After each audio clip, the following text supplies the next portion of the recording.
আসসালামু আলাইকুম ওয়া রাহমাতুল্লাহি ওয়া বারাকাতুহু।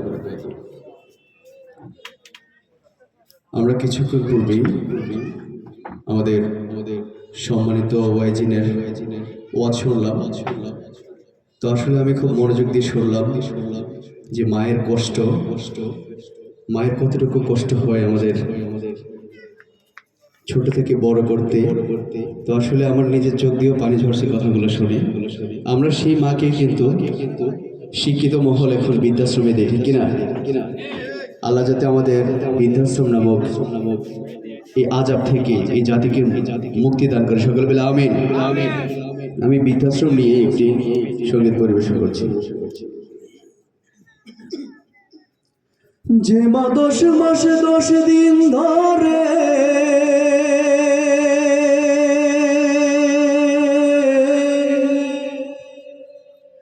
রাখলো তার জঠরে, সে মায়ের ঠাই হলো না জায়গা বড়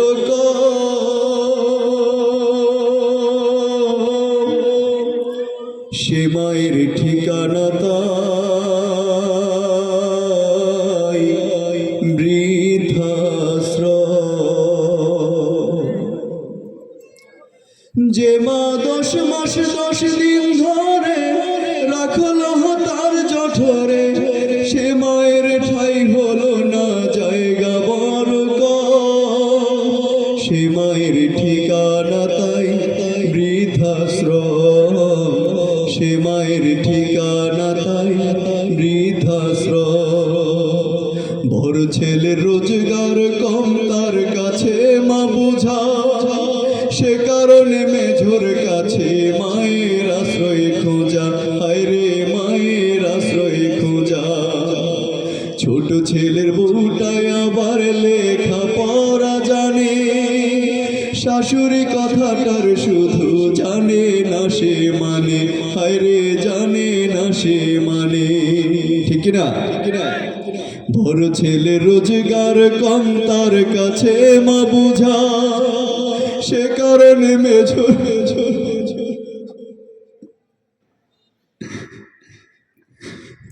সে কারণে মেঝোর কাছে মায়ের আশ্রয় খোঁজা। হায়রে মায়ের আশ্রয় খোঁজা।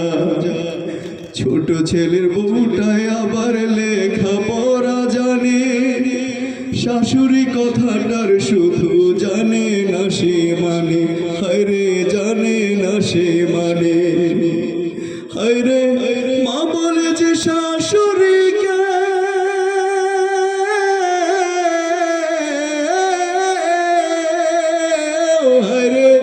মা বলে যে শাশুড়ি কেউ, মা বলে যে শাশুড়ি কেউ শুনলো সে প্রথম। সে মায়ের ঠিকানা তাই বৃদ্ধাশ্রম। সে মায়ের ঠিকানা তাই বৃদ্ধাশ্রম। ওদের বাবা হঠাৎ করে গেল যেদিন মরে, ছেলেরা সব সমান করে নিল যে ভাগ করে। হায়রে নিল যে ভাগ করে। ভাগ হলো না মা জননীর, চাইল না কেউ নিতে। এ সংসারে মা জননী এলো শুধু দিতে। হায়রে এলো শুধু দিতে। ওদের বাবা হঠাৎ করে গেল যেদিন মরে, ছেলেরা সব সমান করে নিল যে ভাগ করে। হায়রে নিল যে ভাগ করে। ভাগ হলো না মা জননীর, চাইল না কেউ নিতে। এ সংসারে মা জননী এলো শুধু দিতে। হায়রে এলো শুধু দিতে। ও বিধি তোমার ভাগে নাও না তুলে,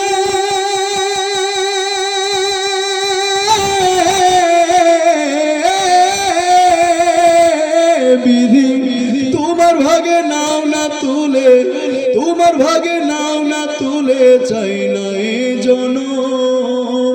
সে মায়ের ঠিকানা তাই বৃদ্ধাশ্রম। সে মায়ের ঠিকানা তাই বৃদ্ধাশ্রম।